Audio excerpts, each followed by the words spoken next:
Sophie had a difficult beginning, which we don't really know very much about. But she was very, very afraid of people. We met her at a PetSmart at a store, and we sat on the floor with her for an hour. And Jim later said he did not think that I was going to want her. We got in the car and was like, well, we have to take, we're getting her, aren't we? And he said, yeah. We'd set up a sofa with blankets and dog blankets and everything.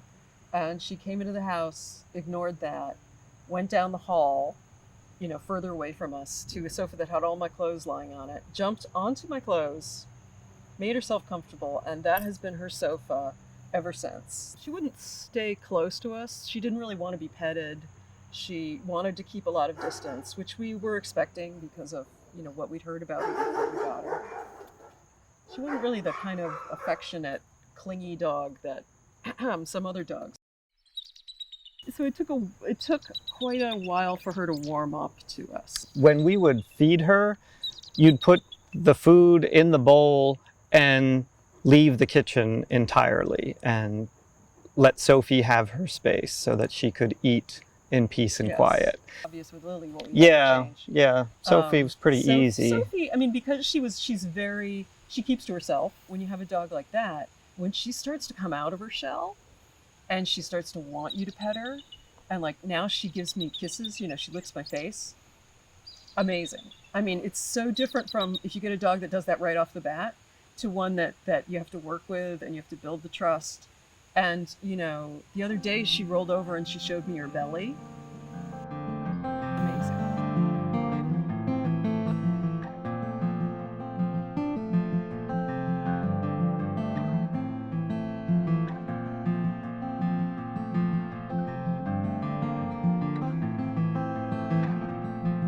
We had Sophie about 6 months or so when we were thinking about the possibility of another dog so that she would have someone to socialize with and teach her how to be a more outgoing dog.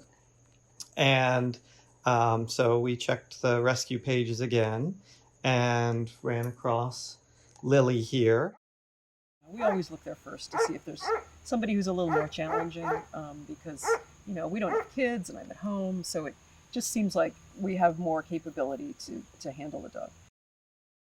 Was described as having separation anxiety issues. But since Kate's home all day, we thought that won't be a big problem. We underestimated. We had only had her for about 2 weeks, and we hadn't left her alone at all because, again, we knew she had separation anxiety issues, and she had medication to calm her.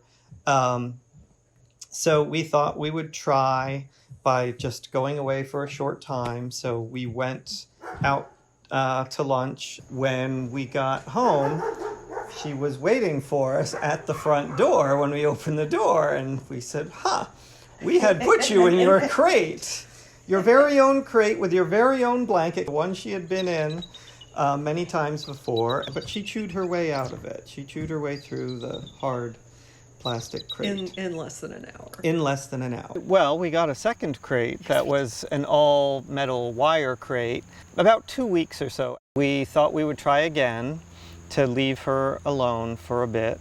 And so we put her in her crate and she was carrying on a bit. And we walked out of the house and we actually stayed on the front stoop and could hear her carrying on. And we stood there for about 5 minutes, and I walked around to the back of the house where I could see in through the patio window, and I could see that she was struggling to get out. And so we came back around front, and we went in the front door, and she had gotten her head, she had bent the metal, and she had gotten her head out of the crate and was still struggling to get out, and she clearly would have gotten herself out or seriously hurt herself in the process. Just so what are you going to do with that? Was like that? We just were not leaving her alone. We tried to take her to doggy daycare, as they call it, and she climbed up it, and they said there's another outside fence, so she climbed up the fence, jumped over, ran around to the door where you come in, to come back in. And they brought her in, and then she did it again. And they said, we can't have, So I don't blame them. We can't have this. But she's something, that She Lily. is determined. We stopped going to the supermarket together. We had to adjust our schedule so that But we also had a friend who loves dogs who would come over and sit with her if I needed to go and do something. I never have to be alone. Wherever I am at any time. She follows him into the bathroom.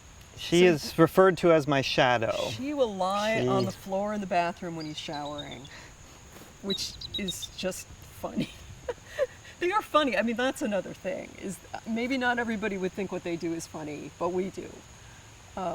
And Sophie will try to get her to interact with her, and she might get Lily to chase her a little bit, but once Lily catches her, she says, okay, we're done here. And Sophie's like, no, again.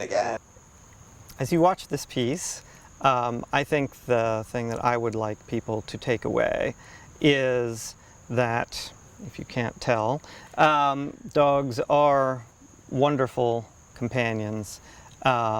And like working with people, you need to be patient with them.